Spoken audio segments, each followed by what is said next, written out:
we get to this point in the season, and once that college football playoff rankings gets released that first week, I think it's almost unfortunate. And I say this being a guy who runs multiple channels, who, thrives on ranking everything, rating everything. So I'm in the middle of the game. So I should be the last one to criticize it. But I think college football fans become too enamored in what's the finish line going to look like, and don't continue to enjoy the season. And if it's not the best team that they're playing on the schedule this week, then it's like, let's get past this week and move on to, it's a precious 12-game season.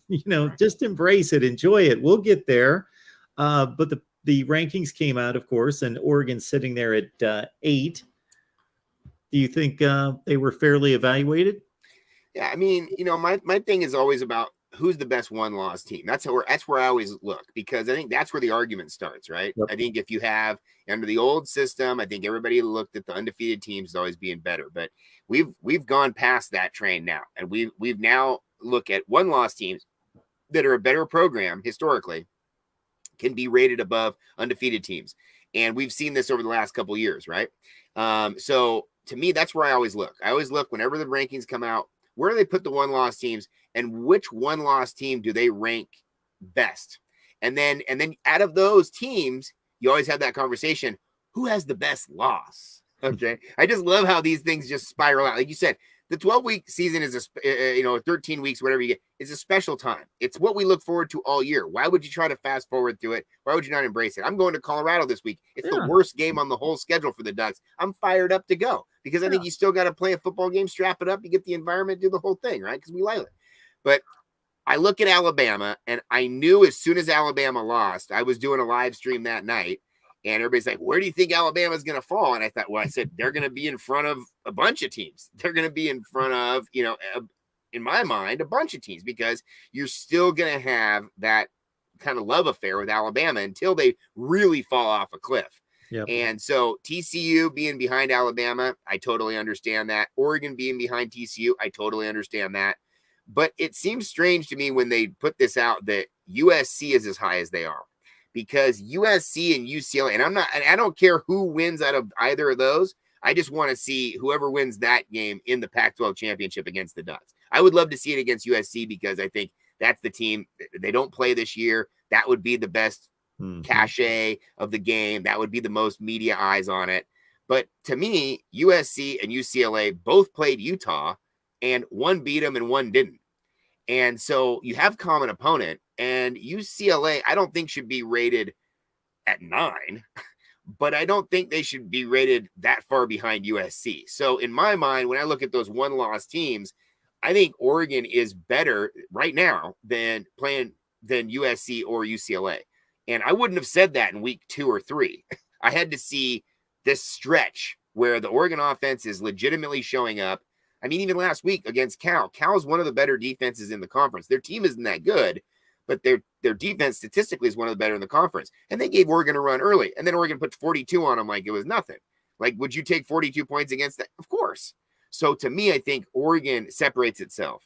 The LSU thing is also interesting to me, but I like Ole Miss too. Like, Ole Miss has one loss, like their argument's up there. It's valid. So, Utah having the 2 losses puts them back a little bit, but that's only one conference loss, because the other loss is to Florida. So, I think at the end of the year, Utah's a little banged up right now. I think at the end of the year, it's going to be really difficult, because USC plays UCLA on the same day, November 19th, that Oregon plays Utah. So it's all going to work itself out. And that's what we love about college football, right? This is the point of the season where people are like, oh, they got to kind of fast forward. No, this is where it all kind of plays out. Everybody's got to play everybody.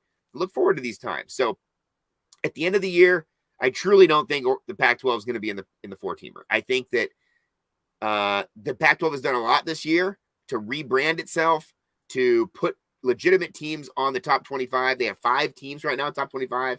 That's amazing. And they're legitimate, but I don't think it's going to happen this year. I tend to think that it's guaranteed you're going to get 2 SEC schools, and you're probably going to get the Ohio State, Michigan winner. So you're going to get a Big Ten school, at least 2 SEC schools, 1 seat at the table left. I could easily see them putting a 1-loss Alabama in there over it, and putting 3 SEC schools, or Clemson. I mean, I could even technically see them tried at the end of the year to put a 1-loss team over an undefeated team in that thing at the end. We've seen it, so I'm excited that Oregon's just in the national conversation. I think Oregon, going into this season, rightfully so, thought they were one of the better teams in the conference. They didn't know because you had a new coaching staff, you had all this new stuff, but we thought on paper, athlete-wise at least, who was in the room, you were going to be pretty good this year. Now it's playing out that you've got better teams to play against. You've got actual top 25 opponents you can play against, which we haven't had for a while. And you get to play itself out. I love the fact that USC's continuing to win. I love the fact that Utah's continuing to win. And we'll see how it goes in the next couple of weeks. But you're right. I think it's always funny when the first ranking comes out, people are already looking ahead. Well, what's going to happen in January? Like, the rest of this season doesn't matter. November is probably the best time of college football. I mean, This is the time to really lock in. Yeah, and it's to kind of extend on some of your points, it's not just about the ranking in this first week, it's about the path. So while Oregon's at number 8, Ole Miss is at 11, Ole Miss has a clear path. It's not an easy path by any stretch, but it's a clear path. They win the SEC, they're in. Yeah. For Oregon, it's, well, let's win the Pac-12. We still have that one loss. Let's hope and see what happens. But it's not clear, it's not definite that the Pac-12 champion with one loss is going to get a playoff spot. Right. For sure. Especially not to cut you off, but especially if that one loss is that hammer job that everybody saw in week 1. And that's kind of my thing is, like, I think you're going to have to tell this year's story with that game. There's no way you can't. It's a part of the narrative of this year. And if you're in any way, shape, or form up against Georgia, obviously it's a no question, because on the scoreboard, it was horrible. And I think that's going to linger in people's minds, especially people that don't even pay attention to West Coast football. They're going to be like, dude, you had your chance. It was done. It was long ago. So in my mind, I think the best outcome for this year is to get to the Rose Bowl and play Michigan. If Ohio State beats Michigan, which I'm expecting to happen, Michigan has one loss, Oregon could have one loss. That would be a great game. That would be all eyes on in Pasadena, traditional matchup, because right now we're in such disarray with all this conference realignment. There's such a bad taste in people's mouth by the conference realignment. That would be a really nice old school ice cream sundae or something. That's just like a traditional old, holiday dish. And two schools that, even with all that tradition of it being a traditional matchup, terms of conference affiliation, that have never played in the Rose Bowl, right? Against each other. And how many times have Duck fans watched Michigan in the Rose Bowl, right? So, and we got a chance to play Ohio State in the Rose Bowl, and it was like Ohio State's like, "Welcome, so good to see you."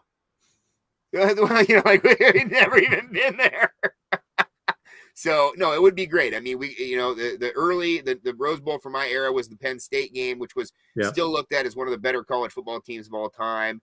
At the end of the, there. And then we got to play, obviously, Ohio State, which was absolutely phenomenal.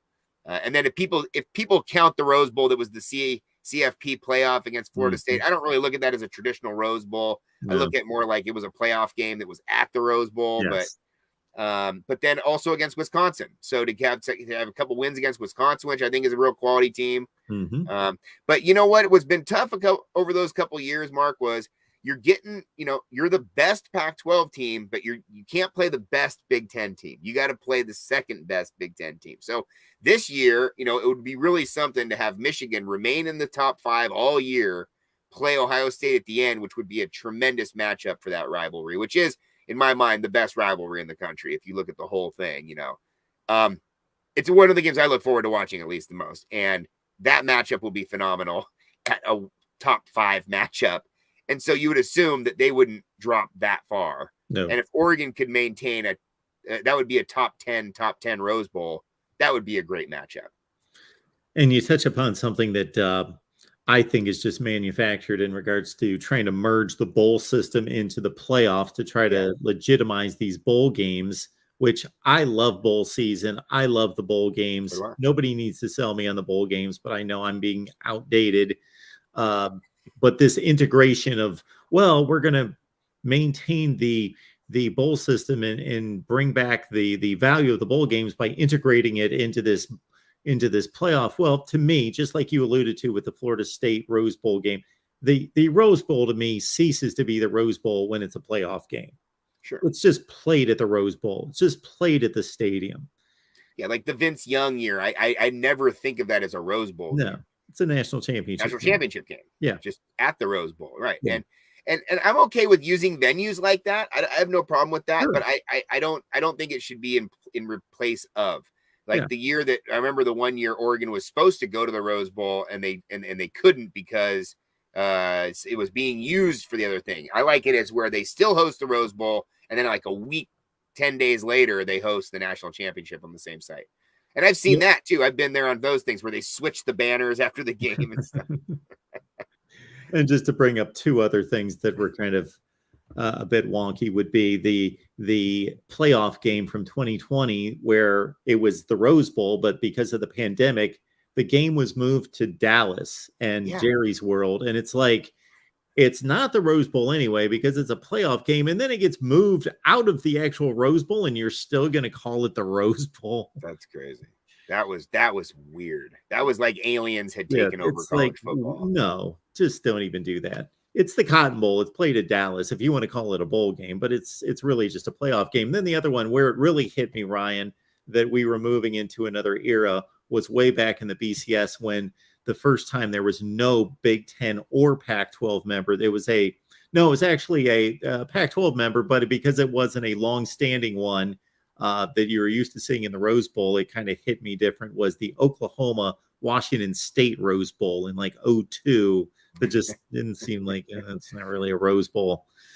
Yeah. It is fun. I like the bowls. I like going to the bowls as a family member who, my family has done that. It's really exciting. I think it's one of the best times in college football. Everybody does what they do for holiday season or whatnot. And all my family's here. So the only time I'm traveling during the holiday season, if I'm going someplace, and usually it's during this bowl season, and it is fun. I've gone to a variety of these different bowls. I've been to all the bowls that we have to offer, basically for the Ducks at least. It is exciting. I would like to maintain, like you said, some sort of New Year's Six bowls across the board, a Rose Bowl, Sugar, Cotton, Orange Bowl. These are classics that they shouldn't go away just because you've got this newfangled system. I do think, though, they are going to incorporate it and make it some sort of, maybe the Final Four is those 4 bowls or something. I don't know. But, maybe if it actually has staying power, then I'll buy into the new tradition that it builds in the future. But what it feels like right now is it just feels so scrambled. Like they're just pulling at straws. So I don't know. I actually kind of like the idea of maybe only having 4 sites and rotating them, have it in Jerry's World, have it in Atlanta, have it, at Indianapolis or something if you need to for the NCAA or something. But I think it should be in warm weather markets to allow all those Big Ten people to go down to the warm weather market, soak it up, and have some fun. Maybe in SoFi, have one in LA, have one in Atlanta, have one in Miami, have one in Dallas or something. Make a new thing. Ryan, it's great to have you here. It's probably the first time we've ever had you on during a game week where we didn't talk about the game. It's we got the point spread on the banner right there, 31.5 at Colorado. They're just you take the number on that, Mark. Are you into gambling? Mess. Are you interested in gambling? Well, I'm interested in it to an extent. I pick all the games and do all that business against the spread, but I wouldn't necessarily touch that just because I think Oregon can certainly bypass that number with no question, but I don't know if they're interested in doing that. That's exactly what I'm thinking. And yeah, I think both those numbers, 60 points. I think that could be at halftime. What are they telling us? At least going in the fourth. What are we looking at here? We're looking at a 45 to 50. That'd be 31, roughly a 45 to 15 game is what they're giving us there. Right. I think people are going to shoot for, you're right. Do they want to score over that? This whole season, they've been in the 40s and, they had that big breakout that second week. Obviously they were furious, but, and they just got a steamroller Eastern Washington, but all the other times they've just kind of maintained in the 40s and it looks like they could get to the 50s with ease in some of those games. I mean, there was some big margins that they kind of held back on, it felt like, in the second half. Ryan, my prediction record plummets when the point spread goes over 21 points, when it goes over 3 touchdowns, because I got a theory on this. Number one, Okay. if the game holds true to form, like this one, Right. and Oregon beats them by 35 points, roughly, either beats them by 30 or 30, over, under the point spread, that number one, we don't know who's going to be in the game in the fourth quarter. We don't know what players are going to be in the game. Big time. And even when Oregon, in this case, has a huge talent advantage over the other team, you know what? Just because their second or third stringers are in the game, those guys are motivated. Super motivated. They're like, well, we don't get to play all the time. We're not going to throttle it down. We're going to, hey, I'm the fourth string running back. I want to score touchdowns. Big time. And then you don't know how the coaches are going to call the game. Yep. They're just going to say, let's get on the bus. We're up 27-3. It's an ugly win. Who cares? We're Oregon, let's go. Or, we're going to keep working our offense. We want to work on some things, and we're going to score 50. You don't know. See it every week. Yep. Absolutely. And that's psychology, right? And how are you going to bet on psychology? I wouldn't touch. I don't bet. I even when I go to Vegas, I still don't really bet. I mean, I'm not anti people doing it. I think it's fun. I think there's a lot of people who don't really have a natural enjoyment of watching the sport itself, and putting a little action on it gives them that enjoyment of watching. I have the enjoyment without. Absolutely. I never understood that, having an artificial something to get yourself, having to play a pool to be interested in bowl games. Well, there's a lot of things to get involved in life to, go exercise more, read a book or something, I'll go to a Blazer game with my buddies. They'll be betting in the game about the score in the third quarter, and they'll be like, oh man. And they're sweating. I'm like, dude, you don't need this. We're already here. Yeah, absolutely. Man, always great to have you here. Great to have, man. Great to be here. I've got so much respect for you, Mark, and what you do, Voice College Football. Always have. So it's always a pleasure. Whatever I can do for you, you know that. Enjoy that trip to Boulder. Should be a fun time. It'll be fun. Business trip. Hopefully I want them to score 50 or more. I want to just see a party. No offense to Boulder, but I think the Ducks need something like this right now, because the next 3 weeks are going to be rough. Washington, Utah, and Oregon State in the construction zone up there. Yeah. They don't have to leave the state of Oregon, but they are going to have their hands full. I think Washington is going to bring everything they have. They got the number one quarterback in the country. And Utah is getting healthy. They're going to bring, after what we saw last year, holy smokes. And I think the team that's actually the surprising team of the whole bit for the national side of it is Oregon State. But we all saw this coming on the West Coast. We saw the Beavs getting incrementally better with Jonathan Smith, and this year is going to be a real test. But they have to go this weekend up to Seattle and play, and it would be absolutely premier on brand for the Beavs to get into the top 25 and then go up to Washington and lose on a Friday night. And you know more about this than I do, but I caught a story and then watched the game against USC when Oregon State, they showed off the renovation and the whole thing, and it's like, you think of a home field advantage being raucous and loud and all that, and they do the best they can with what they've got. But that's more of an eerie kind of home field advantage that they've got working right now.